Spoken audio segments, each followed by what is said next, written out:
जीवन में सार, वीतराग विज्ञानता, शिव स्वरूप शिवकार, नमो त्रियोद समाधि।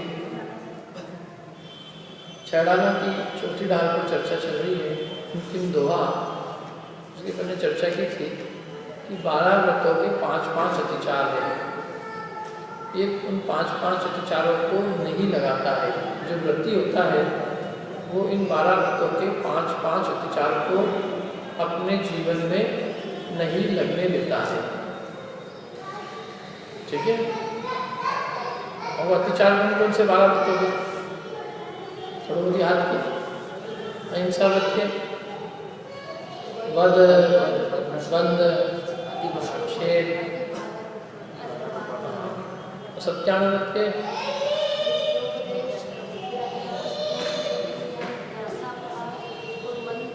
साकार व्रत याद करके आया। आचर्यानुव्रत के है कि ऋतु जी याद है। आचर्यानुव्रत के क्या है? चोर प्रयोग, तदर्था दान, विरुद्ध राज्यातिक्रम, हीनाधिक मानोन्मान, प्रतिरूपक व्यवहार। ब्रह्मचर्यानुव्रत के परिवाकरण, ईश्वरिका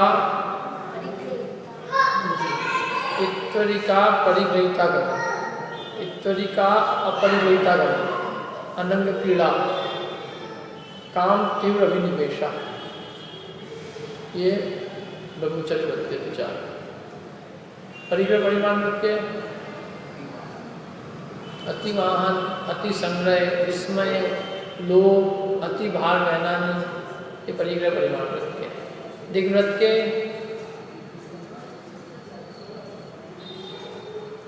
ऊर्ध्व, अधः, तिर्यक, व्यतिक्रम और क्षेत्र वृद्धि, स्मृति अंतराधानी,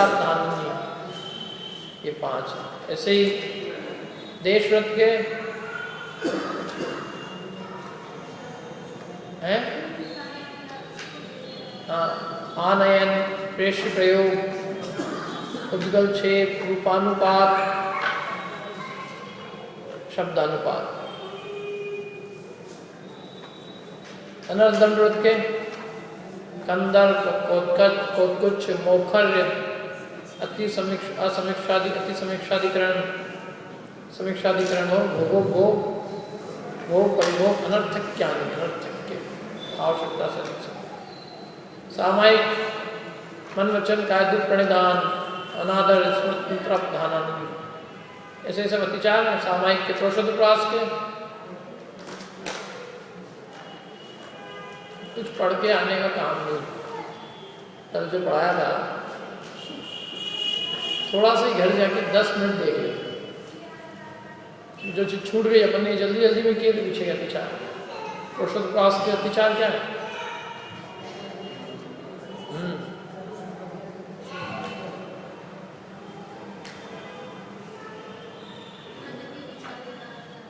हाँ, वो है क्या नाम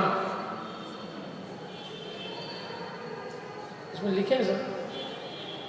किताब मैंने कही थी घर जाके देखना। सबने हाँ हमारे पास घर पे है।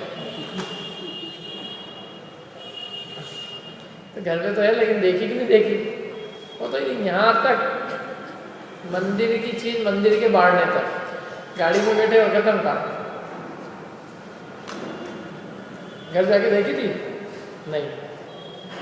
3 बार पूछी थी आपको, 3-4 बार पूछी होगी। मैं इसीलिए पूछ रहा था, मैंने कहा कम से कम घर जाके देखना उसमें क्या लिखा है। चलो पीछे वाले लोगों को तत्वार्थ सूत्र जिनको याद होगा बता देंगे। प्रश्न ये है अपना कि प्रोषोदोपवास व्रत के 5 अतिचार बताइए।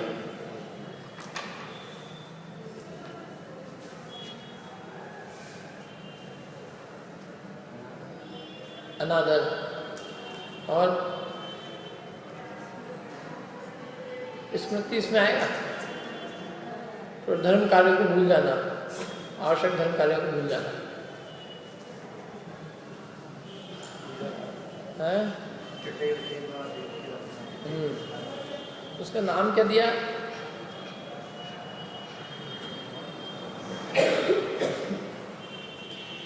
फोन में से देख लो, क्या नाम दिया उसका?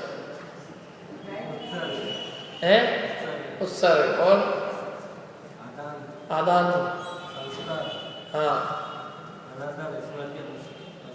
हाँ, तो दो तो कॉमन है, एक्चुअल में 3 है इसमें, संसर्ग, उत्सर्ग और आदान, 3 ही, 2 तो कॉमन है वहाँ पे।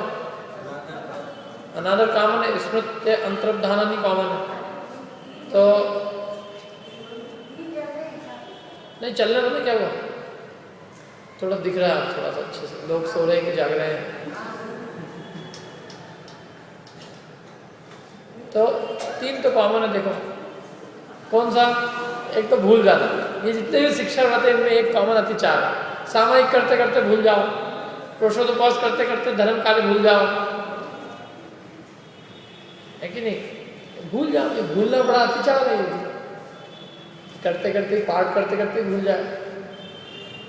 और एक अनादर, आदर ही नहीं रहना उन कार्यों में, क्योंकि ये सब किए जाते हैं तो उनमें आदर नहीं रहना, ये अतिचार। और सचित्त चीज को, सचित्त चीज उत्सर्ग, आदान, सचित्त चीज को ग्रहण, बिना देखे ग्रहण करना, बिना देखे बिछाना, उत्सर्ग, मलमूत्र का त्याग बिना देखे करना, ये 3 है। मतलब इन तीनों में अयत्नाचार जो प्रवृत्ति है, बिना देखे बिना भाले जल्दबाजी में वो कार्य करना, ये अतिचार काय का प्रोषोदोपवास व्रत है। क्योंकि प्रोषोदोपवास व्रत करेगा तो देह में थोड़ी शिथिलता आएगी, तो ये सब चीज़ें होना संभव है, इसलिए इनको अतिचार के रूप में गिनाया। मतलब तुमने उपवास किया, इसका मतलब ये नहीं कि तुम अपने धार्मिक कार्य अनादर से करो, अनुत्साह से करो, अथवा कि कोई भी चीज़ में यत्नाचार न रखो। इसका मतलब ये नहीं आप यदि शरीर में कमजोरी है तो चटाई ऐसे ही सरका लो, नहीं, चटाई को करना होगा तो क्या करेंगे? उठाएंगे, रखेंगे ऐसे। मतलब वो यदि प्रमाद है, वो यदि देह में शिथिलता भी होगी तो शिथिलतावश जीव हिंसा नहीं होने देंगे। प्रमाद पूर्वक पूजा के उपकरण है, उनको बिना देखे, उनको मतलब जीव न देखते हुए ऐसे ही उपयोग में लेना, कोई भी चीज़ ऐसे ही बिछा देना, तो ये नहीं करेगा। प्रोषोदोपवास व्रत के अतिचार, सामायिक प्रोषोदोपवास, भोगो भोग परिमाण के अतिचार क्या है? सचित्त से संबंधित, सचित्त से सचित्त वस्तु को का आहार करना, सचित्त से संबंधित वस्तु का आहार करना, अध कच्ची पक्की चीज़ों का आहार करना, गरिष्ठ भोजन का आहार करना, है कि नहीं? कम पका, वो उसमें वो दुपक्वाहार है। दुपक्वाहार में अधिक पका हुआ या कम पका हुआ आहार लेना, और एक गरिष्ठ भोजन अलग है, और सचित्त से संबंध लिए हुए, सचित्त से मिला हुआ और सचित्त से ढक। हाँ, और तीसरा क्या है? हाँ, आभिष्ट है, दुपक्वाहार है, और एक और बच गया है, कौन सा एक और? देखो, सचित्ताहार, सचित्त संबंधाहार, सचित्त स्वयं सचित्त हो, सचित्त से मिला हुआ हो, सचित्त से ढका हुआ हो, तो उसमें आएगा उसे। 2 हुए, और एक दुपक्वाहार और एक 3 भाव में देखो, सचित्ताहार, दूसरा सचित्त संबंधाहार, और तीसरा सम्मिश्रण, सचित्त के साथ मिला हुआ, संबंध को लिया हुआ, और सचित्ती आहार। मतलब सीधी सी बात है, जैसे क्या होता है गाँव वगैरह में, जैसे केले का पत्ता है, तो केले का पत्ता सचित्त है, तो केले के पत्ते से ढका हुआ हो, केले के पत्ते के ऊपर हो कोई वस्तु, जो भी सचित्त वस्तु है।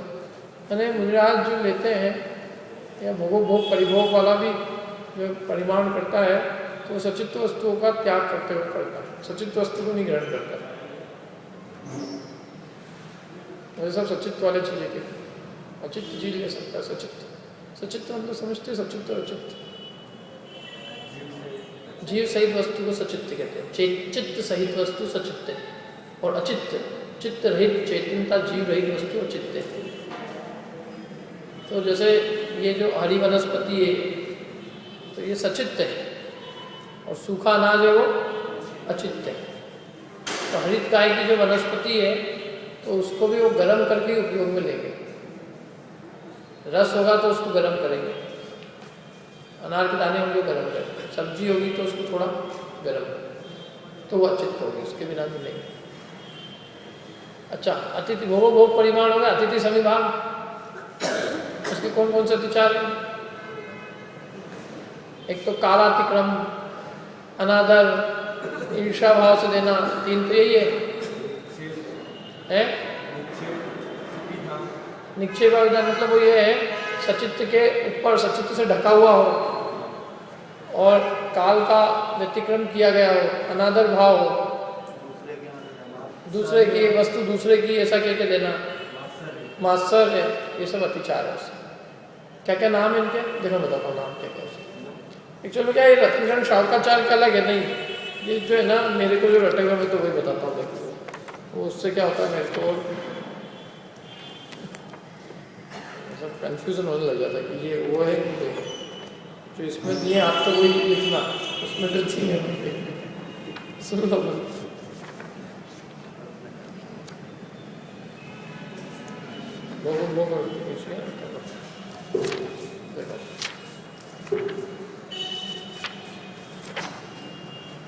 ये गाथा है जो है ना बहुत अच्छी गाथा है। हरित, हाँ,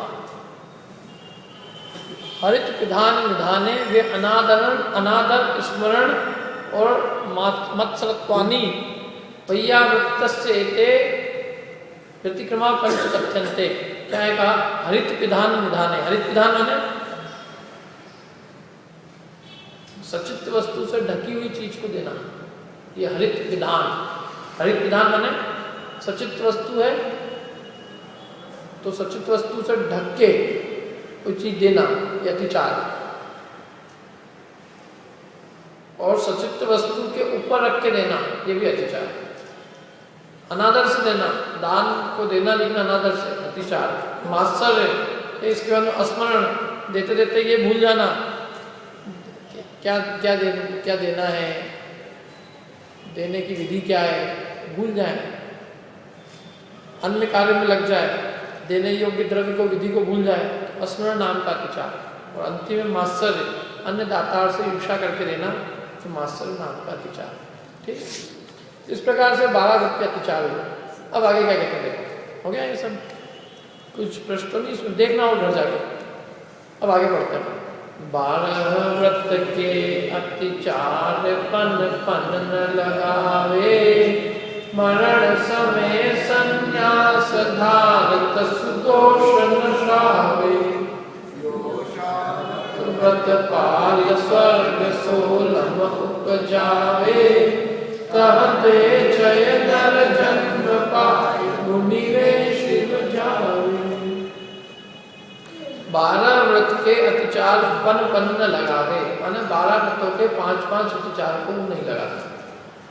और मरण समय संन्यास भार, माने अंत समय में वो संन्यास को धारण करता है।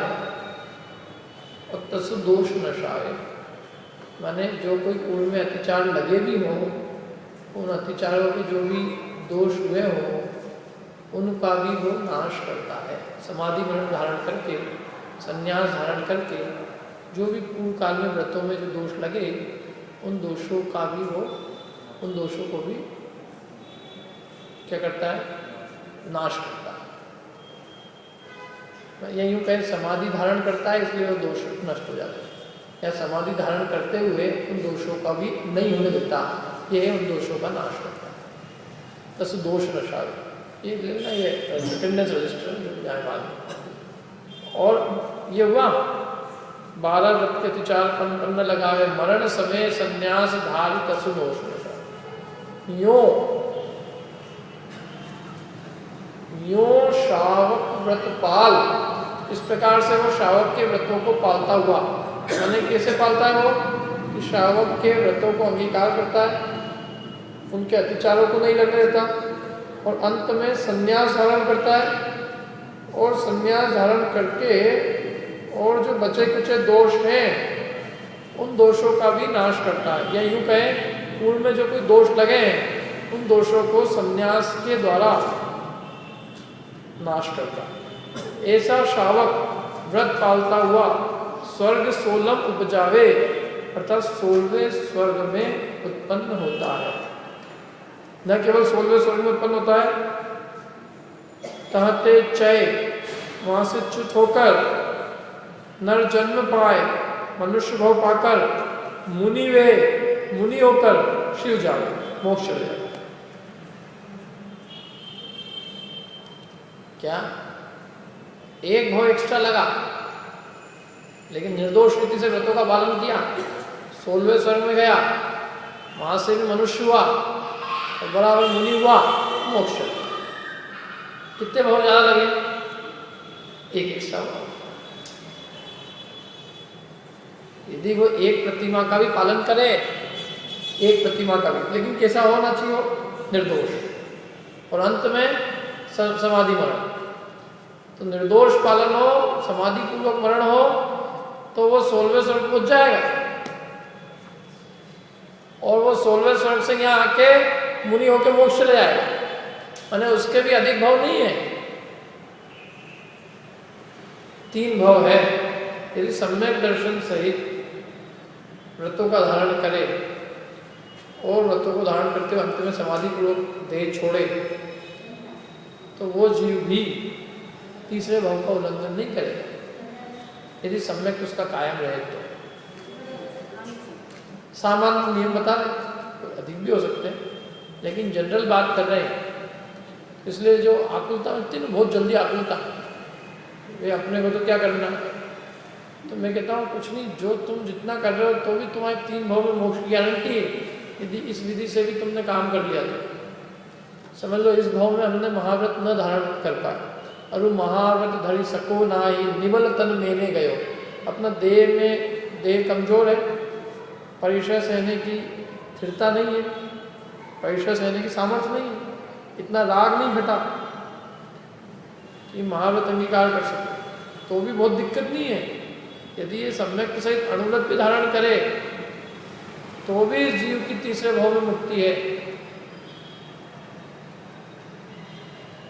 क्या बहुत टाइम नहीं है, बहुत बढ़िया सस्ता सौदा है ये 3 भाव। 3 भाव से ज्यादा और क्या दे सकते हैं? ऐसे भी इस भाव से मुक्ति तो हो ही नहीं सकती, इससे कम तो लगना ही नहीं है, लेकिन इतना भी कर ले तो। यदि जीव, मैं तो कहता हूँ अणुव्रत भी नहीं ग्रहण हो उससे, और सम्यक तो सहित भी यदि वो देह छोड़ेगा तो वो अच्छा वैमानिकवासी देव बनेगा, और वहां से भी च्युत होकर मनुष्य के मुनि होकर मोक्ष जा सकता है। और शर्त एक चीज की, काय की? सम्यक दर्शन। वो नहीं है तो अनंत भाव है, और वो है तो इस भाव में नहीं होगा, तीसरे में नहीं होगा तो पांचवें में नहीं होगा तो सातवें में नहीं होगा, 9वें में, 11वें में हो जाएगा। और बाकी बीच के जितने भाव भी रहेंगे सब उत्कृष्ट पद मिलेंगे उसको। जैसे अपन 24 तीर्थंकरों का जीवन चरित्र पढ़ो तो पीछे चक्रवर्ती, बलभद्र, ऐसे बड़े बड़े पद ही मिलते हैं उनको, छोटे मोटे तो बनते ही नहीं। सम्यक दृष्टि जीव जहाँ उत्पन्न होता है वहाँ जो सबसे उत्कृष्ट पद होता है वो उसको मिलता है। उससे उत्कृष्ट कोई होगा तो वो और अधिक रत्नत्रयधारी ही होगा, उससे कम कोई रत्नत्रयधारी जो हो वो उसका ऊपर नहीं हो सकता। उसका बॉस जो भी होगा वो नीचे भी बॉस होगा धर्म के अंदर, ये नियम। सारे उत्कृष्ट पद उनके लिए होते हैं, जहाँ जाता है वो सर्वोत्कृष्ट स्थान को प्राप्त करता है, हीन अवस्था को प्राप्त करता ही नहीं। ये सम्यक का इतना महत्व है, और सम्यक के बिना वो बहिरंग में महाव्रत भी धारण कर ले तो उसको मुक्ति का पात्र नहीं कहा है। क्योंकि ये सब किसकी बात चल रही है? सम्यक को धारण किया, सम्यक दर्शन, सम्यक ज्ञान जिसको हो गया, और अब उसने अणुव्रत अंगीकार किए, अतिचार नहीं लगाए और संन्यास धारण, उसकी चर्चा चल रही है ना। पीछे अपन पढ़ के आए तो सम्यक दर्शन, सम्यक ज्ञानी तो वो है ही। पहले अपन पीछा था ना, सम्यक ज्ञान, सम्यक श्रद्धाधारी, सम्यक ज्ञानी होए बहुरी दृढ़ चारित्र नीचे। सम्यक ज्ञानी होके अब वो दृढ़ चारित्र ले, तो उसकी बात है क्या। तो ये यहाँ पे मतलब ये श्रावक की चर्चा पूरी खत्म हो जाएगी। अब आगे की चर्चा चलेगी 5वीं ढाल में, वो 12 भावनाओं की, कि किस प्रकार से वही श्रावक 12 भावनाओं को भाकर और महाव्रती बनता है। 6ठी ढाल में महाव्रत का वर्णन है, मुनिराज के सकल चारित्र का और उनके मोक्ष जाने की विधि का वर्णन, ये सारा वर्णन 6ठी ढाल में। 5वीं ढाल में 12 भावनाओं का, और यहाँ तो श्रावक का वर्णन पूरा। तो इसमें एक चीज है ये संलेखना, यो श्रावक 12 व्यक्ति अत्याचार करने में लगा, मरण समय संन्यास धारी। संन्यास धारण करने का क्या मतलब, मरण समय संन्यास धारी, मरण काल के अंदर वो संन्यास धारण करता है। तो संन्यास के क्या मतलब है, संन्यास ले लेना मतलब घर छोड़ देना।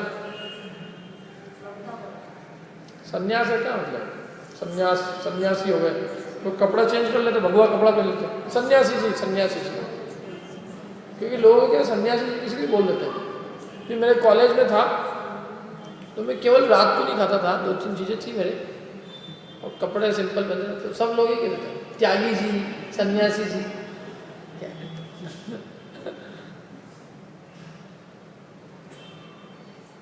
तो वो लोगों को तो क्या है, जो कुछ नाम तो उनके मत में जो उनके हिसाब से थोड़ा बहुत होता है तो नाम तो ही देते हैं।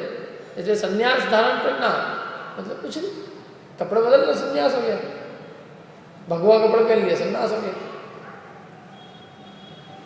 लाल कपड़े पहन लो, पीले पहन लो, थोड़ी छोटी वोटी बढ़ा लो, राख वाख लगा लो थोड़ी, अब तो मिलती ही नहीं खेल राख की लगाने को लोगों को, भस्म भी काम है। तो वो सन्यास नहीं है। सन्यास का क्या मतलब है, सन्यास में 2 चीजें क्रश की जाती है और सबका ध्यान एक पर रहता है। कौन सी 2 चीजें, काया और कषाय। सबका फोकस किस पे है, काया। और जबकि काया क्रश करना वो इतना महत्वपूर्ण नहीं है जितनी कषाय क्रश करना महत्वपूर्ण है। काया क्रश कर भी ली, कषाय नहीं मिटी, संलेखना नहीं होगी। संलेखना में काय और कषाय दोनों को क्रश किया जाता है। काया को क्रश माने कमजोर, क्रश माने कमजोर, तो काया को क्रश तो कषाय को क्रश करने के लिए किया। काया को क्रश क्यों किया, ताकि काया के प्रति राग मिटे, लौकिक वस्तु का राग मिटे, संसार शरीर भोगों से राग मिटे। इन काया को क्रश करे और काया को क्रश करने वाले संसार की रुचि न घटे, तो वो संलेखना नहीं। पूरी विधि है इसकी, लेकिन उस विधि में वो विधि तो सब देख लेते हैं, पहले क्या छोड़ना, पहले ये छोड़ना, फिर ये छोड़ना, ये छोड़ना, पहले भोजन छोड़ना, फिर छाछ पे जाना, छाछ को छोड़ के पानी पाना, लेकिन वो सब छोड़ना, लेकिन कषाय छोड़ना कि नहीं छोड़ना, क्या। और मेन चीज वो कषाय छोड़ने के ऊपर गई उनने, और वो तो अपन ने रखी एक तरफ, और अपन ने सारी चर्चा गाई की अब ये है छोड़ना, भी छोड़ना, भी छोड़ना, छोड़ना। जबकि वो यदि कषाय के ऊपर बल है तो ये सब चीजें क्रम में आएगी, ये जाएगी नहीं कहीं। लेकिन यदि कषाय क्रश करने पे बल नहीं है और इन्हीं चीजों पे बल है, तो हो सकता है कि संलेखना व्यवस्थित हो भी नहीं, अंत में परिणाम बिगड़ जाए। क्योंकि मरण काल में जो अतिचार कहे, उसके अतिचार या जो भी है, उन्हें परिणामों में संक्लेश उत्पन्न होने की संभावना है। कब, यदि कषायों का अभाव नहीं हुआ है तो। देखो मैं आपको छोटी सी चीज बताता हूँ, समझ लो कि यदि संसार से व्यक्ति नहीं हुई है तो जीने की भावना हो सकती है अंत में थोड़ी सी, यदि यश की कामना हो सकती है, मित्रों में अनुराग उत्पन्न हो सकता है, भोजन की लालसा हो सकती है, पुराने भोग याद आ सकते हैं, आगामी काल की चिंता कर सकता है, ये सब हो सकता है कि नहीं। भोगे जो भोग या संसार में समझ यश हो रहा हो, बहुत बढ़िया है, और बढ़िया है, अथवा उस समाधि के निमित्त से भी यश की कामना कर सकता है। इसके बाद में यश रहे, लोग पूछे, लोग आए जाए, कितने लोग आए, क्या आए। तो इसलिए ये सब, जब तू देह छोड़ रहा है तो देह छोड़ने की सबसे पहली शर्त ये है कि संसार शरीर भोगों से पूर्णतया विरक्त होना आवश्यक। देह तो जब छूटेगी तब छूटेगी, अंतरंग से देह के प्रति ममत्व पहले ही छूट जाना चाहिए। मरने के पहले जिसने अपने को मरा हुआ अनुभव किया है, समाधि उसकी सच्ची हो सकती है। जो मरने के पहले अपने को जिंदा अनुभव कर रहा है और अभी भी उसको संसार की सब चीज़ें दिखती है, परिवार दिखता है, कुटुंब दिखता है, अपने अथवा शिष्य प्रशिष्य दिखते हैं, अपने कोई भी मित्र आदि दिखते हैं, तो उसका उपयोग अभी अपनी आत्मा में नहीं है, उसका उपयोग अभी बाह्य परद्रव्यों पे है। और जिसका उपयोग परद्रव्य पे है वो यहाँ से जाना क्यों चाहेगा? उसका तो अभी किसी न किसी वस्तु में राग बसा हुआ है। जिसका निज आत्मा में राग है, तो निज आत्मा तो परद्रव्य में, परभाव में भी साथ जाएगी।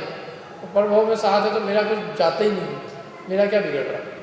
जिसको यहाँ की चीज़ें दिखेगी, तो यहाँ की चीज़ें दिखने पर, उनका वियोग होने पर परिणाम में आकुलता हो सकती है। यदि आपके घर वालों से कोई प्रेम है तो घर वालों को छोड़ते समय आकुलता होगी कि नहीं होगी? अरे मरना तो दूर की बात है, यदि कोई परदेश भी जाता है तो परदेश जाते समय भी उसको चित्त में दुख होने लग जाता है। क्या? और वहाँ जाने के बाद भी रोता रहता है। परदेशी कोई बहुत सुखी तो ही नहीं रहते हैं। कोई भी परदेश में रहने वाला हिंदुस्तानी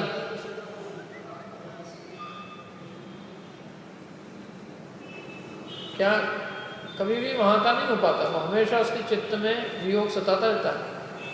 और वो कोई वियोग का दुख कोई छोटा मोटा नहीं होता, वहाँ दुख होता है। सारा परिवार, मित्र, कुटुंबी,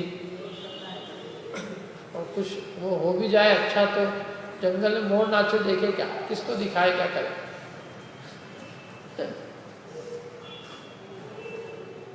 क्या करे वो? कुछ नहीं। जीवन, धन भी क्या करे उसके, क्योंकि आदमी को तो अपनी कषाय की पूर्ति से मतलब होता है। किससे कषाय करे? तो सब एक से एक सेठों के सामने क्या सेठे दिखाए?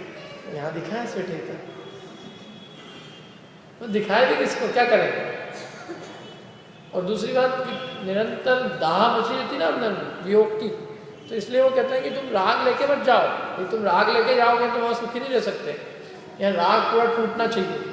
समस्त परद्रव्यों के प्रति राग मिटेगा तो ही उसकी समाधि हो सकती है। जिसका परमाणु मात्र के प्रति भी राग विद्यमान है, अभी वो समाधि के योग्य नहीं। इसलिए समाधि के काल में कोई भी मित्र है, वो सब उन मित्रों का, जो कोई वस्तु भोग सामग्री है या जिसके निमित्त से भोग याद आ सकते हैं पहले के, उनको उसके पास में भी नहीं फटकने दिया जाता। उसका कारण यही है कि कदाचित इसके परिणाम बिगड़ न जाए। समझ में आया ना? और ये संलेखना कब धारण की जाती है? मरण समय। तो मरण समय में धारण की जाती है, ये मरने के लिए नहीं की जाती। ये और ध्यान रखना, संलेखना आत्मघात नहीं है। संलेखना मरते समय पर मरण का ज्ञाता दृष्टा बन के सहज भाव से देह छोड़ना है। माने मृत्यु को सहज भाव से देखने का नाम समाधि मरण है। मृत्यु बुलाने का नाम समाधि मरण नहीं है। सहज भाव से देख रहे हैं, ज्ञाता दृष्टा होता है। आई हुई मृत्यु के अंदर अपने परिणाम नहीं बिगड़ने देना, उसका नाम संलेखना। इसलिए ये धारण भी तभी की जाती है जबकि अपने को अपनी मृत्यु साक्षात दिख रही है, कोई रोक ही नहीं सकता। उसके पहले नहीं धारण की जाती। अभी अपन समझ लो कल से मैं कह दूं कि मैं तो संलेखना ले रहा हूँ, तो आत्मघात है। क्यों? क्योंकि यहाँ जितना संयम का पालन कर रहे हैं, धर्म ध्यान हो रहा है, उसकी क्या गारंटी कि प्रभाव में होगी? तो ये तो और संयम का घात किया ना अपन ने। तो इसलिए उस संलेखना धारण करने के पहले कब करेंगे? जब ये पक्का हो जाएगा कि अब हमारी जिंदगी बचने वाली नहीं है, कोई भयंकर उपसर्ग आ, तो चक्कू मारने वाला है और 1 सेकंड बचा है, मेरे को पक्का विश्वास है कि चक्कू मारेगा मेरे को। बंदूक सामने लेके खड़ा है और चलाने वाला है, गारंटी है कि बचना मुश्किल है। भयंकर अकाल पड़ा है, खाने को नहीं मिल रहा है, अकाल के दूर होने के दूर दूर तक आसार नहीं दिख रहा। ऐसा बुढ़ापा आया है कि वो रिवर्स नहीं, बुढ़ापा तो रिवर्स होता नहीं, पलट के जवानी की तरफ तो जा नहीं सकते। तो बुढ़ापा आ गया है, सारी इंद्रियां शिथिल हो गई है और कभी भी पत्ता सूखा जो है वो पेड़ से गिर सकता है, मतलब एक क्षण का भी ठिकाना नहीं, खुद को भाषित हो जाए ऐसा। रुझायाम मैंने भयंकर बीमारी यही हो जिसका कोई प्रतिकार नहीं, इलाज नहीं, सबसे इलाज करके देख लिया लेकिन सबने जवाब दे दिया। लोगों ने कहा अब इनको दवा की नहीं, दुआ की जरूरत है। ऐसे समय पे संलेखना ली जाती है। यदि उस रोग का प्रतिकार हो तो संलेखना लेने के लिए नहीं कही। ऐसा बुढ़ापा जिसका कोई प्रतिकार नहीं किया जा सकता, मैंने अब मृत्यु निश्चित है, अधिक काल नहीं जीने की आशा दिख रही है, यदि लग रही हो उसको कि जीने की आशा है, अब कुछ संयम का पालन कर सकता हूँ, तो वो नहीं देगा। ऐसे उपसर्ग, जिस उपसर्ग पे मृत्यु दिख रही हो, ऐसा रोग जिसका कोई प्रतिकार नहीं, तब वो संलेखना धारण की जाती है। इसके लिए श्लोक रत्नगण शावकाचार्य, उपसर्गे दुर्भिक्षे जर्सी रुजायाम च निप्रतिकारे, निप्रतिकारे माने जिसका प्रतिकार नहीं किया जा सकता, धर्माय धर्म के लिए, तनु विमोचनम शरीर को छोड़ना, आहु संलेखनाम, संलेखना कही गई है किनके द्वारा, आर्या, जो आर्य पुरुष थे वो उनके द्वारा, आर्य माने गणधर देव, गणधर देव ने उसको संलेखना कहा है, जो उपसर्ग में, दुर्भिक्ष में, बुढ़ापे में, रोग में, भयंकर रोग में, इन चारों में जिसका प्रतिकार संभव नहीं है। उपसर्ग हमने अपनी कोशिश पूरी की रोकने की, उपसर्ग को टालने की कोशिश की, अपनी मृत्यु से बचने की पूरी कोशिश की, लेकिन ऐसा लग रहा है कि कोई किसी ताकत से बचे। शेर है, शेर आ गया खाने, ताकत लगा के लड़ लिए, इनको लहूलुहान हो गए और अब दिख रहा है कि अपन तो शायद चले जाए। युद्ध के अंदर सारी सेना चारों ओर है, मरण निश्चित दिख रहा है, और ऐसे समय में लिए लोगों ने। मधु राजा था, शत्रुघ्न ने उसके ऊपर रातों रात आक्रमण कर दिया। शत्रुघ्न को पता चला कि तो अपनी पत्नी के साथ में भी वन विहार कर रहा है। लोगों ने समझाया कि यही मौका है, क्योंकि इसके पास में जो हथियार है त्रिशूल, यदि वो हथियार इसके पास में है तो कोई जीत नहीं सकता, क्योंकि वो हथियार उसका असुरेंद्र चमरेंद्र के द्वारा दिया गया था, वो देवोपुनीत हथियार था, उस सामने कोई नहीं ठहर सकता था। और रामचंद्र जी ने भी जब वो शत्रुघ्न को भेजा तो यही कहा, तो वो हथियार हो तब मत लड़ना। तो लोगों ने कहा कि अभी वो पत्नी के साथ में रम रहा है, उसको खबर भी नहीं है आपके आने की, तुरंत नगरी में धावा बोलो और आयुधशाला पे कब्जा कर लो। फटाक से गए अंदर, रातों रात आयुधशाला पे कब्जा कर लिया। पता चला उसको वन क्रीड़ा कर रहे थे और तो वो हो गई है, रण क्रीड़ा चालू हो गई। तो उन्होंने हार नहीं मानी थी, उन्होंने कहा कोई बात नहीं, फिर भी लड़ूंगा। लड़ने चले गए। अब लड़ने चले गए तो वो जो उनका मूल हथियार था ही नहीं, क्या तो हार मान। जब उनको लग गई कि हार आ गई, यहाँ शरीर में यहाँ बाण लग गए, यहाँ लग गए, सब जगह बाण लग गए, लहूलुहान हो गए। तो हाथी पे बैठे बैठे सारे देह से सारा परिग्रह छोड़ दिए, सब शरीर से वस्त्राभूषण सब छोड़ दिए और इन हाथों से एक मुष्टि करके केसलोच कर दिया। तो सामने वाले वो शत्रुघ्न ने देखा तो देखते हुए समझ गए कि अरे तो इनकी परिणति हो गई। वो बिल्कुल फटाक से वो खुद भी हाथी से उतरा और हाथी से उतर के उन्होंने उनके चरणों में नमस्कार। ऐसी कथा है पद्म पुराण में पढ़ी।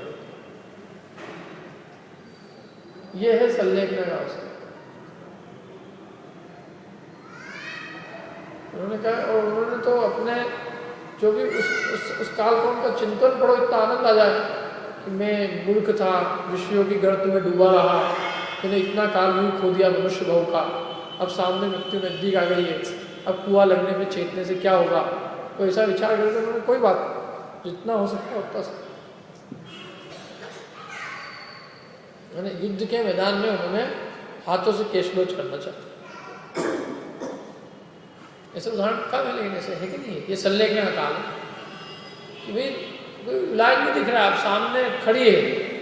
जैसे अपन यहाँ से पलासिया के लिए गए, समझ लो अपने कोई प्रोग्राम में पहुँचना है, या अपन यहाँ पलासिया से यहाँ के लिए निकले क्लास के लिए, और अब अपनी गाड़ी बीच में खराब हो गई। अपन बाहर निकले, अपन ने पूरी कोशिश कर ली ठीक करने की, और अब नहीं ठीक हो तो क्या करना, मैं तो इसी से ही जाऊँगा और कोई कुछ नहीं करूँ, मैं तो इससे ही जाऊँगा। तो भाई इससे जाएगा, लेकिन ये ठीक नहीं हो रही ना, सब तो कर ली कोशिश, मैकेनिक बुला लिया, सब कर लिया, तुमने भी कर लिया, तो उसका इलाज क्या है? यदि तुमको टाइम पे पहुँचना है तो उसका इलाज क्या है? तो छोड़ दो, दूसरी पकड़ लो, और क्या है उसमें, एक टैक्सी पकड़ो और पहुँच जाओ। क्या ऐसे ये देह की जीवन आत्मा की यात्रा भी ऐसी।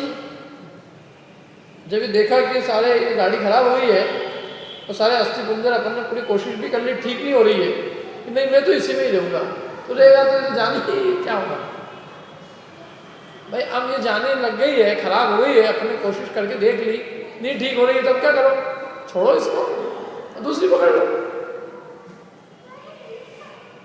गाड़ी दूसरी तैयार खड़ी है, इंतजार कर रही है, ये देह छोड़ के दूसरी देह धारण। ये देह अपन ने कब तक इस देह में रहना स्वीकार किया था? जब तक इस देह के द्वारा धर्म की साधना हो रही थी, ये गाड़ी अपने को मोक्ष मार्ग पे ले जा रही थी, अपन बैठे हुए थे। अब इस गाड़ी ने जवाब दे दिया, दूसरी गाड़ी पकड़ के अपने को जाना क्या है, अपना जो उद्देश्य है वो क्या है, मोक्ष मार्ग पे जाना, मोक्ष की ओर प्रयाण करना, ये अपना उद्देश्य। तो हमने ये जब तक इस गाड़ी ने हमको काम दिया, हम इसमें बैठे रहे, अब जब देखा कि काम नहीं आया, दूसरी जाने लगे। उसमें रो रहे होने की क्या बात है? गाड़ी चेंज करने में रोते हैं क्या? अरे साहब क्या बताएं आपको, क्या बताएं, उसमें क्या हुआ, क्या गाड़ी चेंज करके यहाँ आ गए, और तो कुछ नहीं हो जाता। मतलब देह जो है, मरण केवल एक देह को छोड़कर दूसरी देह धारण करनी, उसके लिए कितना करते लोग, चेंज हो गया, इस देह में थे दूसरी देह में आ गए। ये बहुत छोटी सी घटना, लेकिन जिसके प्रति, जिसको राग है देह के प्रति, तो हाय हाय मरी गया, मैं तो मरी गया। अरे क्या मर गया, तू मरा क्या, तेरा तो देह का ट्रांसफर हो रहा, और क्या हो रहा। और अच्छा है ना, पुरानी चीज छूट रही है, गाड़ी खराब हो गई, जीर्ण शीर्ण हो गई, एकदम खटारा गाड़ी हो गई, अब बदल जाए तो अच्छी है। इसमें बदलने में शौक कैसा क्या? और यदि संयोग में जा रहे हैं, संयोग बदल रहे हैं, अच्छा है, नए संयोग मिल जाएंगे, क्या चिंता है, यदि संयोग भी चाहिए तो। इसलिए वो दुख की उसमें कोई बात नहीं है। इसलिए धार्मिक जीव तो जो है वो बहुत वीतरागता पूर्वक देह को छोड़ता है, और जो अज्ञानी होता है वो उसी मरण के समय में मां संक्लेश करके खोटी गति का बदल कर लेता है। मरण इस जीव की परीक्षा की घड़ी है, अपने कितना धर्म किया, कितना नहीं किया, इस सब की परीक्षा होने वाली है मरण के काल में। जिसने धर्म किया होगा उसको मरण के काल में कोई दुख नहीं होगा, उसका परिणाम अंश मात्र भी संक्लेश नहीं होगा। और जिसने धर्म नहीं किया है वो तो डॉक्टर पहले ही कह देगा आपका थोड़ा ठीक नहीं दिख रहा है, इसके पहले ही वो उसके परिणाम बिगड़ना चालू हो जाएंगे। ये तत्वज्ञान के बल से ये दुख मिटता है, और कोई इलाज नहीं इसका। जो तत्वज्ञान है, जिसने जीवन भर इसका अभ्यास किया है, उसको मरण काल में कोई दुख नहीं होता, उसका सहज ज्ञाता दृष्टा होता। जिसका तत्वज्ञान नहीं है तो हाय में मरा, हाय में मरा, बचा लो, कोई तो बचा लो, कोई डॉक्टर बचा लो, कुछ कर लो, क्या कर लो, क्या कर ले, अब तुम्हारा जाना है तो जाओ यहाँ से, अब हो गए बहुत दिन। लेकिन क्या करें, आकुलता नहीं मिटती ना, लोग दुखी होते होते हुए जाते हैं। देखो जो चीज़ होना निश्चित है तो अब वो आनंद पूर्वक हो तो अच्छा है, दुख पूर्वक हो तो अच्छा है। ये तो पक्का है कि सबको जाना है, तुम चाहे कितने ही अपने को रोकने की भी कोशिश कर लो, देखो चाहे हजारों डॉक्टर की फौज खड़ी करके रख लो, खूब धन के अंबार इकट्ठे कर लो, चाहे तुम सारी जितनी भी सावधानी हो सब रख लो, लेकिन फिर भी जितनी आयु है अपनी, वो आयु के निषेध पूरे होने पर हर जीव को जाना है। तो जब जाना ही है तो फिर उसको रोक के जाने से क्या मतलब है, आनंद पूर्वक जाओ, उसी का नाम संलेख है कि जो चीज़ होने वाली है उसमें दुख न होवे, तत्व ज्ञान के बल से उसको सहजता से स्वीकार कर ले, वही कोई बात नहीं, ये देह जीर्ण शीर्ण हुई और ये इसका सहज, इसका ऐसा ही नियम है कि ये जाना ही है, ये जाएगी और नवीन देह मिल जाएगी। तो मैं तो इसका क्या हूँ, इस जाती हुई चीज को देखने वाला हूँ। मैं इसमें था, पहले ये कपड़ा पहन रखा था, अब मैं देख रहा हूँ इस कपड़े से दूसरे कपड़े में हो जाएगा, तो उसको कोई दुख नहीं होता। फिर उसकी सारी विधि है, पूरी इसमें विधि दी है। सभी को थोड़ी बहुत बताता हूँ ना क्या विधि है उसकी, काय क्रश करने की, कषाय क्रश करने की। दोनों सबसे पहली तो ये चीज़ समझ में आई ना, इसलिए अन्य लोग जो है इस पर तर्क करते हैं। इस पर भी एक बहुत बड़ी गोष्ठी हुई थी, लोगों ने इस पर कितने दिनों तक अखबारबाजी चलती रही जयपुर के अंदर, आज से करीबन 8 साल पहले, 7 साल पहले, क्योंकि किसी ने इस पर कोर्ट वोर्ट में उसमें चले गए, बोले तो आत्मघात कर रहे, तो आत्मघात का तो अपनी गवर्नमेंट दंड देती है, तो उन्होंने कहा साहब ये आत्मघात कर रहे हैं, इनको जेल के अंदर बंद कर दो। अब गवर्नमेंट है अपने यहाँ, अखबार वालों ने मुद्दा उठाना चालू कर दिया।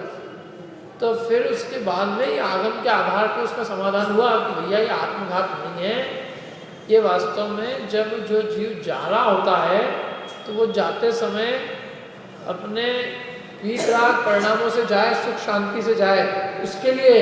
ये जाते हुए के लिए है, ये जाने के लिए नहीं है। ये आत्मघात नहीं है, आत्मघात कोई करे तो पापी है। यदि आयु एक समय भी अपने को लगता है कि अपनी आयु बची है और उसके पहले यदि देह का घात करना, वो तो आत्मघात है और उसमें बहुत बड़ा पाप इसलिए है क्योंकि यहाँ तो कम से कम संयम का पालन भी हो रहा है। देवगति में जाएंगे तो वहाँ क्या होगा, असंयम होगा। तो सारे संयम का घात करके तुमने असंयम को स्वीकार कर लिया। क्या असमय में यदि मृत्यु को गले लगाया तो संयम जितना पाल सकते थे उतना नहीं पाला, इसलिए वो तो अयोग्य कहा। ये तो जब मर रहा हो उसके लिए कहा कि मर ही रहा है तो रो के मत मर, हंस के मर अच्छे से, लेकिन मरने के लिए नहीं कही गई।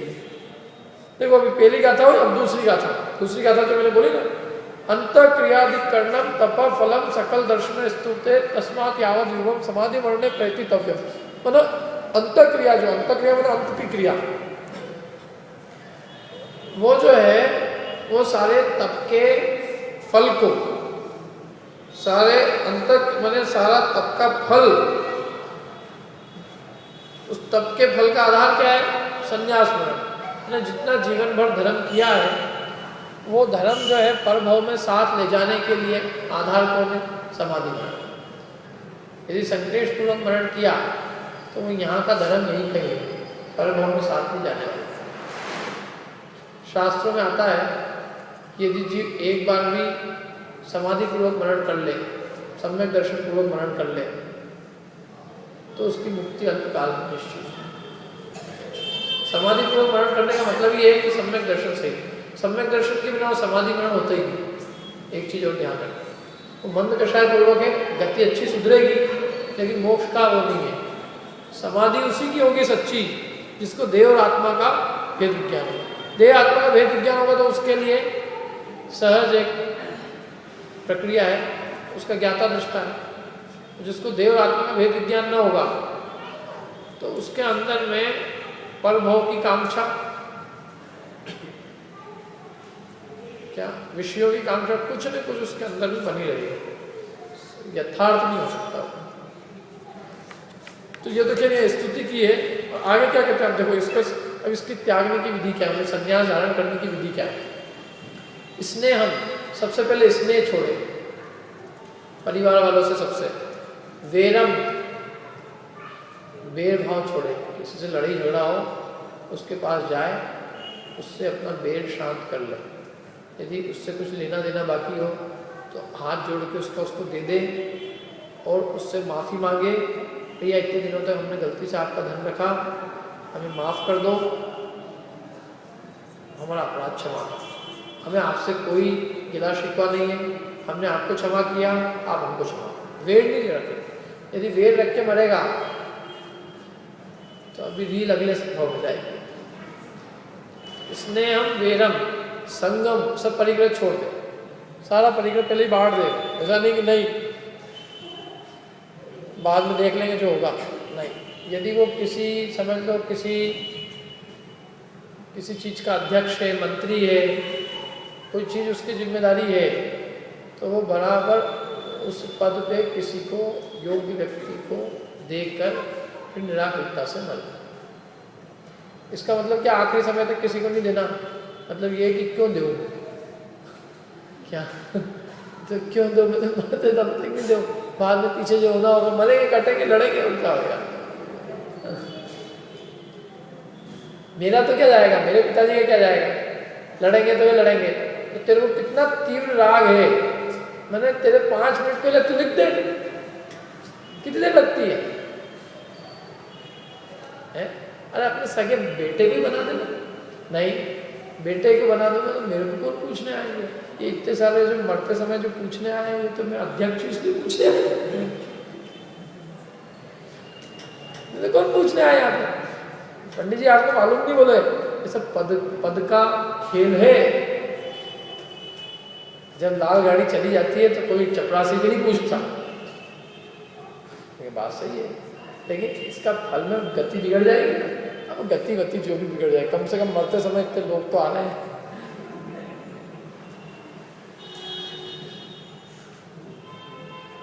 देखने मिलने वाले लोग, क्योंकि प्रधानमंत्री पद में मरे तो ज्यादा लोग आएंगे। तो प्रधानमंत्री छोड़ दे, अब प्रधानमंत्री जो नहीं है अभी, भले पहले थे, उनके पास कोई पटकने भी नहीं जाता। अभी मनमोहन सिंह को जो है दुनिया चली जाती, तो वो कह रहे हैं इसलिए कि यदि तेरे को समाधि लेना है तो पद छोड़ना पड़ेगा, नहीं तो पद का राग रहेगा, अंत तक की समाधि नहीं होगी अच्छी। सारे पद का त्याग, माने कोई जिम्मेदारी नहीं अपने ऊपर, बिल्कुल निराकुलता। बाहर की विधि बता रहे, सारा संग परिग्रह भी सब खत्म, कोई परिग्रह नहीं, सब कुछ पहले दे दिया, बंटवारा कर दिया, अपने चित्त से निकाल दिया। उपसर्ग आ गया तो अपने चित्त से त्याग कर दिया। परिग्रह का यदि साथ है, मतलब परिग्रह की वासना यदि चित्त में है, समाधि नहीं हो पाएगी। परिग्रह, समस्त परिग्रह का अंतरंग से त्याग। परमाणु मात्र भी मेरा कुछ नहीं, मैं सबका त्याग करता हूँ, देह से भी राग का त्याग करता हूँ, तो अन्य सब तो दूर है। तो स्नेहम वैरम संगम परिग्रह का आप इन सब का त्याग करके शुद्ध मन होकर स्वजनम परिजनम अपनी शांतवा क्षमिये प्रिय वचने, अपने स्वजन को, परिवार वालों को, परिजन को भी उनको क्षमा करे, उनसे क्षमा मांगे। प्रिय वचने कैसे? अच्छे मीठे वचनों के द्वारा। ये प्रोसेस है उसकी। और क्या करे? सब प्रकार से सबसे आलोचना करे। आलोचना करे मतलब जो भी पूर्व में पाप किए हों उनकी आलोचना करे। तो निराज उनके निकट जाके अपनी निष्कपट भाव से आलोचना करे, मैंने मेरी जिंदगी में ये सब काम किए, उनका कोई प्रायश्चित देवे। प्रायश्चित मतलब प्रायश्चित तो क्या, वो सारे अपने पापों का निवेदन करे, पापों की आलोचना करे। और यदि शक्ति हो तो महाव्रतों को जीवन पर्यंत के लिए धारण करे। फिर उसके आगे कहते हैं शोक को छोड़े, शोक नहीं करे। शोक मतलब मैंने इतना सब कुछ कमाया, अब मेरे कुछ नहीं, सब छूट रहा है। क्योंकि क्या होता है, एक आदमी ने एक पौधा भी लगाया था ना, पौधा, उसको भी रोज रोज देखने जाता है, पौधा कितना बड़ा पौधा। अब ये पता चले कि कल से अपने को ये पौधा देखने को नहीं मिलेगा, दुख होता है ना। तो ये सारे जितने भी जिनको अपन ने, जिन बाल बच्चों को अपन ने बड़ा किया, ये किया वो किया, ये सारा संयोग छूटने वाला है। तो शोक पहले ही उत्पन्न हो सकता है, इसलिए उन्होंने कहा शोक को छोड़े, भय को छोड़े, कोई भय नहीं करे। अवसाद माने दुख को छोड़े, क्लेश को छोड़े, और अपने आत्मा के उत्साह को प्रकट करे, और मन को जिनवाणी के अमृत से प्रसन्न करे। क्या करे? मन को जिनवाणी के अमृत से प्रसन्न करे, और अपने आत्मा का वीर्य, उत्साह क्या करे? बढ़ाओ। देखो 2-3 पॉइंट और है, बस वैसे तो बहुत बड़ा है, 2-3 पॉइंट और लेके पूरा करते हैं। और क्या करें?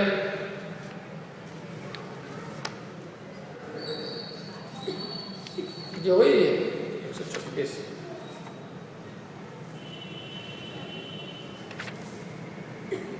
अब आहार का वर्णन दिया उन्होंने कि आहार के लिए क्या करें।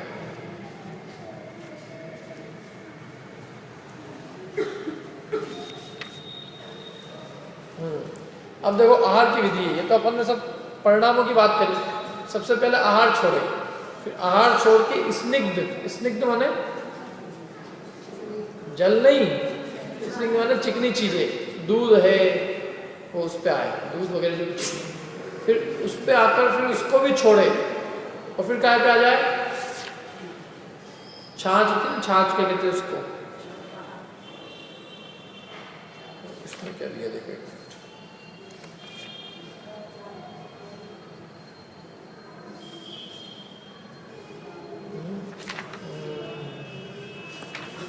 एक मिनट है, ये जो हाँ छाछ व तप्त जल, गरम गरम जल उस पे आ जाए और फिर धीरे धीरे क्रम से जल को भी त्याग करता हुआ समस्त आहार का त्याग करे और अंत में क्या करे, पंच नमस्कार मंत्र का स्मरण करते हुए पूरे अपने चेतना सहित वेद विज्ञान की भावना भाता हुआ और देह का त्याग करे।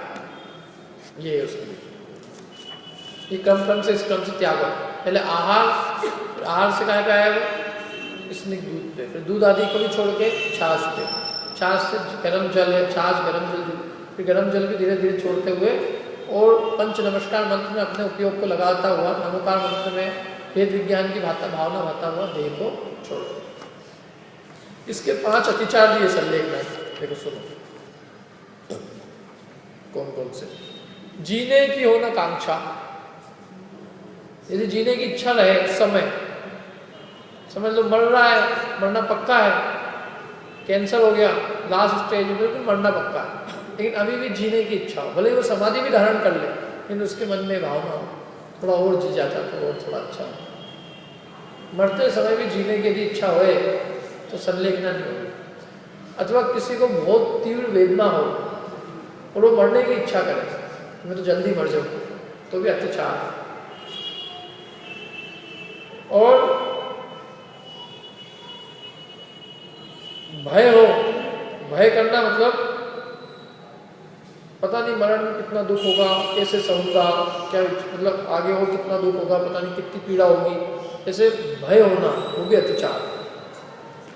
मित्र स्मृति, पुराने मित्रों की स्मृति आना, याद आना, मित्र की, स्त्री की, पुत्रों की, परिवार वालों की, किसी का भी स्मरण आना, हमने पहले ऐसे ऐसे खेल खेले थे, ऐसे ऐसे भोग भोगे थे, ये रहे थे, मैं वहाँ घुमा था, ये वह, पूर्व काल की स्मृति आना, मित्र स्मृति, ये भी अत्याचार है। और आगामी काल में विषय भोग की वांछा करना, ये निदान नाम का अत्याचार है। ये 5 अत्याचार सल्लेखना के कहे, कौन कौन से, जीने की हो न कांक्षा, मरने की हो न ख्वाहिश, परिवार मित्रजन को, परिवार मित्रजनों को याद न करे और भय न हो और आगामी काल में भोगों की इच्छा न करे। ये 5 अत्याचार ये है अपना। अब देखो थोड़ा सा अपन रिवीजन कर लेते हैं, 15-20 मिनट जितने बच्चे अपने पास में। अगली बार अपनी एग्जाम है, पूरा अपनी ढाल तो पूरी हो गई है, फिनिश, काम कितना पूरा हो गया, संलेखना हो गई अपनी, बस संलेखने के बाद मोक्ष ही है अपना, अल्प खा। देखो अब इसमें क्या क्या है, खास खास चीजें बताता हूँ। एक तो इसमें सम्यक ज्ञान की महिमा है, 5 प्रकार के ज्ञानों का वर्णन है। सम्यक दर्शन और सम्यक ज्ञान ये किस क्रम से होते हैं और इनके लिए क्या उदाहरण दिया है। जैसे सम्यक दर्शन पहले होता है, सम्यक ज्ञान बाद में होता है, कि एक साथ होते हैं, और यदि एक साथ होते हैं तो किस प्रकार से एक साथ होते हैं, इसके लिए उदाहरण दिए हैं, सब उदाहरण देख लें। सम्यक ज्ञान के कितने प्रकार के भेद हैं, कौन कौन से भेद है सम्यक ज्ञान के, बताया था ना पीछे, परोक्ष, प्रत्यक्ष, मति ज्ञान के कितने भेद है, शुद्ध ज्ञान के कितने भेद है, अवधि ज्ञान के, थोड़ा मना पड़े ज्ञान, केवल ज्ञान, ये 5 ज्ञानों का विषय अच्छा है। और ये अच्छा आप लोग पढ़ोगे तो इसमें बहुत विषय है, मति, शुद्ध, अवधि, मना पड़े के केवल ज्ञान, कितने ज्ञान परोक्ष है, कितने प्रत्यक्ष है, कितने एक देश प्रत्यक्ष है, कितने सकल प्रत्यक्ष है, कौन से ज्ञान किसको जानते हैं। अवधि ज्ञान मन परे ज्ञान किसको जानते हैं? जैसे अवधि ज्ञान किसको जानता है? रूपी पदार्थों। मन परे ज्ञान मन के विकल्प, वो भी रूपी एक प्रकार से। मन के विकल्प को जानता है मन परे ज्ञान, अवधि ज्ञान रूपी पदार्थों को जानता है। मोक्ष मार्ग में कौन कार्यकारी है? अवधि ज्ञान की मन परे ज्ञान। मोक्ष मार्ग में शुद्ध ज्ञान कार्यकारी है, जिनवाणी का ज्ञान, आगम का ज्ञान, मोक्ष मार्ग में वही कार्यकारी। बिना अवधि ज्ञान मन परे ज्ञान के मोक्ष हो सकता है? हो सकता है। शुद्ध ज्ञान के बिना नहीं हो सकता। कम से कम जीव ज्ञान हो गए कितने होंगे? संसारिक नहीं, सब संसारी मुक्त सबको मिला लो, कम से कम हो तो एक केवल ज्ञान, और अधिक से अधिक हो तो 5 कैसे होंगे? केवल ज्ञान हो जाएगा तो बाकी 4 दिन कितने हो सकता है? अधिक से अधिक 4। मत्ती श्रुत अवधि मना पड़े, मत्ती श्रुति अवधि मना पड़े के साथ केवल ज्ञान नहीं रह सकता। केवल ज्ञान है तो अपने आप में एक ही है। वो मत्ती श्रुति अवधि मना पड़े सबका अभाव। क्षयश्रमिक ज्ञान है, वो क्षय है, वो कर्म के क्षय से होता है, वो एक कर्म होने पर होते हैं। तो कर्म के क्षय से जो होगा वो कर्म के होने पर कैसे होगा? क्षयोश्रम में कर्म का उदय निमित्त है, देशघाती स्पर्धों का उदय है, और क्षयिक ज्ञान में कर्मों का संपूर्णतः क्षय है। केवल ज्ञान क्षयिक ज्ञान है, मत्ती श्रुति अवधि मना पड़े क्षयोश्रमिक ज्ञान है। क्षयोश्रमिक और क्षय के एक साथ ही रहते, समझ में आ रही बात? इसलिए कम से कम कितने ज्ञान? एक। केवल ज्ञानी को एक ही होगा, और अधिक से अधिक 4। कितने ज्ञान मिथ्या है और कितने सम्यक ही होते हैं? सम्यक ज्ञान कितने हैं? सम्यक ज्ञान 5 है, मत्ती श्रुति अवधि मना पड़े केवल ज्ञान, और मिथ्या ज्ञान 3। कुमति कुश्रुत कुअवधि। कुअवधि किसको होता है? देव अपने को नहीं हो सकता। मनुष्य और तिर्यंचों को कुअवधि ज्ञान हो सकता है? हो सकता है। संगी पंचेंद्रिय पर्याप्त होना चाहिए, शर्त ये। अवधि ज्ञान की एक ही शर्त है, कुअवधि ज्ञान की। संगी संगी होगा तो पंचेंद्रिय हो गई, संगी पर्याप्त। संगी होगा तो पंचेंद्रिय हो गई, ये तो गारंटी। क्योंकि जो संगी नहीं होगा वो पंचेंद्रिय कैसे होगा? वो 1 इंद्रिय 2 इंद्रिय 3 इंद्रिय 4 इंद्रिय तो हो गई नहीं, तो पंचेंद्रिय होता है संगी। पंचेंद्रिय के अलावा कोई संगी होता ही नहीं, इसलिए जो संगी और पंचेंद्रिय यही। इसलिए संगी होना चाहिए और पर्याप्त। पर्याप्त मतलब उसकी पर्याप्ति पूरी हो गई, बस ये 2 शर्त। तो कुअवधि ज्ञान के लिए संगी पर्याप्त होना जरूरी है। कुमति कुश्रुत के लिए क्या होना जरूरी है? कुमति कुश्रुत के लिए क्या जरूरी है? कुमति कुश्रुत के लिए जब तक पर्याप्त नहीं, तब तक कौन सा ज्ञान है उसको? विग्रह गति में है। विग्रह गति मालूम किसी? एक शरीर को छोड़कर दूसरे शरीर को प्राप्त करने के लिए जो जा रहा है, तो बीच में विग्रह गति। उस समय कौन सा ज्ञान है? एकेंद्रिय। एकेंद्रिय में मरा है और एकेंद्रिय में पैदा हो रहा है, बीच के काल में ज्ञान कौन सा? उसका ज्ञान है कि नहीं उसके बीच में? जड़ है कि चेतन है? तो ज्ञान है कि नहीं है? तो कौन सा ज्ञान है? इंद्रिया है उसके।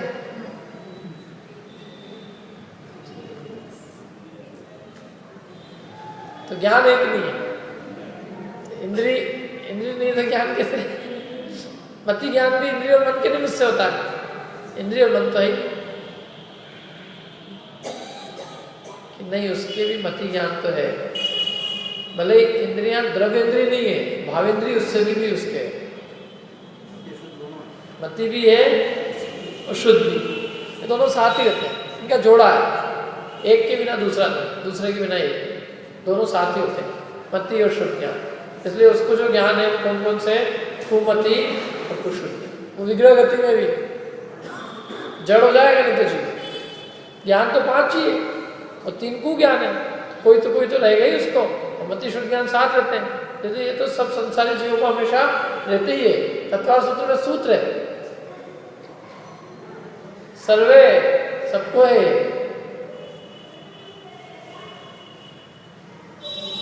सबको संसार अवस्था में मति शुद्ध ज्ञान तो होते ही है। मिथ्या दृष्टि के है तो कुमति है, कुशुद्ध है। सम्यक दृष्टि के हैं तो मति शुद्ध है। इन दो ज्ञानों से रहित कोई जीव नहीं होता। कोई भी एकेंद्रीय को भी मति शुद्ध ज्ञान तो है ही। कुमति कुशुद्ध नाम है उसका। कुमति और सुमति, कुशुद्ध और सुशुद्ध, ये नाम तो मिथ्या तो सम्यक की अपेक्षा पड़े हैं। बाकी मति शुद्ध तो है ही ना। तो मति शुद्ध ज्ञान सब संसारी जीवों को हमेशा होता ही है। जब तक केवल ज्ञान नहीं हुआ तब तक मति शुद्ध ज्ञान तो सब जीवों को रहता ही। मिथ्या दृष्टि होगा तो कुमति कहलाएगा, सम्यक दृष्टि हो जाएगा तो सुमति, सुमति शुद्ध। ठीक है। ज्ञान की महिमा के 2-4 श्लोक याद है कुछ? सम्यक ज्ञान की महिमा, सम्यक ज्ञान की महिमा बताओ। चलो कौन बताएगा? एक आध कोई दोहा। हाँ बताओ, याद है दोहा? बोलो।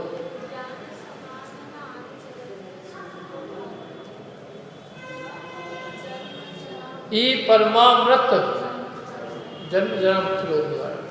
क्या ये ज्ञान के समान अन्य जगत में कोई सुख का कारण नहीं है? यही परम अमृत है और यही जन्म जरा मरण रूपी दुख को दूर करने का कारण है। और धन समाज गजबाज राज तो काज न आवे, ज्ञान आपको रूप भय फिर अचल रहा। और भी उसमें विषय चाह दव दाह जगत जन अर्निद जावे, तास उपाय न आन ज्ञान घन घान बिगाड़े। इन सब का और कोई अन्य कोई उपाय नहीं है। एक ज्ञान ही है जो भयंकर बारिश करता है और विषयों की अग्नि को, मतलब विषयों की तृष्णा रूपी अग्नि को बुझाता है। सम्यक ज्ञान के अलावा विषयों की अग्नि को कोई बुझा नहीं सकता। विषयों की इच्छा उत्पन्न होती रहती है, क्या करें? होती इच्छा उत्पन्न होती रहती निरंतर। एक सम्यक ज्ञान होता है तो वो विषयों की इच्छाओं को ऊपर ब्रेक लगाता है। वो ऐसी मूसलाधार करता है ज्ञान कि विषयों की इच्छा की अग्नि बंदी हो जाती है, बुझ जाती है।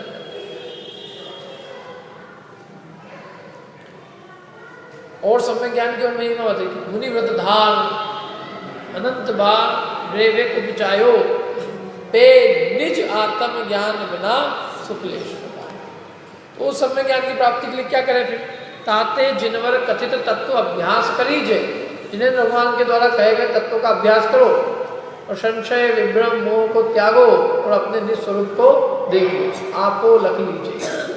इस मनुष्य पर्याय की भी कीमत बताई थी। बताओ मनुष्य पर्याय की दुर्लभता इस चौथी ढाल के हिसाब से। पिछला नहीं, पिछला तो सब कुछ सीखा है वो गया। चौथी ढाल के अनुसार मनुष्य पर्याय की दुर्लभता को लिखिए। हाँ हाँ, यह मनुष्य पर्याय किसके समान उपमा दी है उसको? मणि के समान। जब समुद्र में गई हुई मणि पुनः मिलना मुश्किल है, उसी प्रकार ये मनुष्य पर्याय एक बार चली गई तो पुनः मिलना दुष्कर। और फिर आप एक प्रेरणा दी अपने को, तोड़ी जगत दंड फंद। सारे जगत के अंदर धंधे फंदों में उलझना बहुत आसान है। जगत में बहुत धंध फंद है, इसका उसका ना, ये कितने धंध फंद है।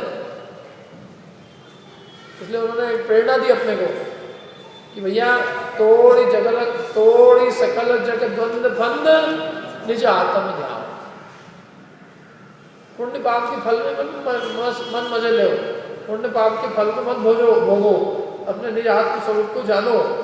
पुण्य पाप फल माई हरस बिलखो मत भाई, यह पुद्गल पर जाए उपजी फिर से चिल्लाए। यह पुद्गल पर्याय तो उत्पन्न हुई है, विनश जाएगी, स्थिर नहीं है। इसलिए लाख बात की बात यही निश्चय होता है, तोड़े सकल जगत फंद नहीं जाता। क्या? और फिर उसके बाद में ये अपन ने ये सब और क्या बचा देखो इसके अंदर पहले।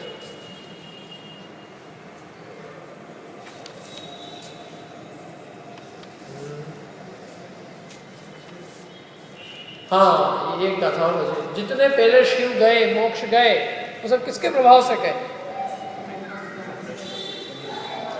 वो सब सम्यक ज्ञान के प्रभाव से थे। जो जा रहे हैं वो भी सम्यक ज्ञान से, और जो जाएंगे वो भी सम्यक ज्ञान से। ऑब्जेक्टिव क्वेश्चन, तो पहले गए किसके प्रभाव, अभी जा रहे हैं किसके प्रभाव से, आगे जाएंगे किसके प्रभाव से। सबका उत्तर एक ही है, सम्यक ज्ञान।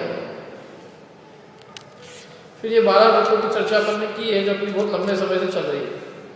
व्रतों के कितने भेद हैं? कल परीक्षा देनी है। मूल में व्रतों के एक चारित्र के भेद करें अपन कितने हैं? चलो चारित्र के भेद करो, 2। कौन कौन से? एक देश और सकल चारित्र। इस ढाल में किसका वर्णन है? एक देश का कि सकल चारित्र का?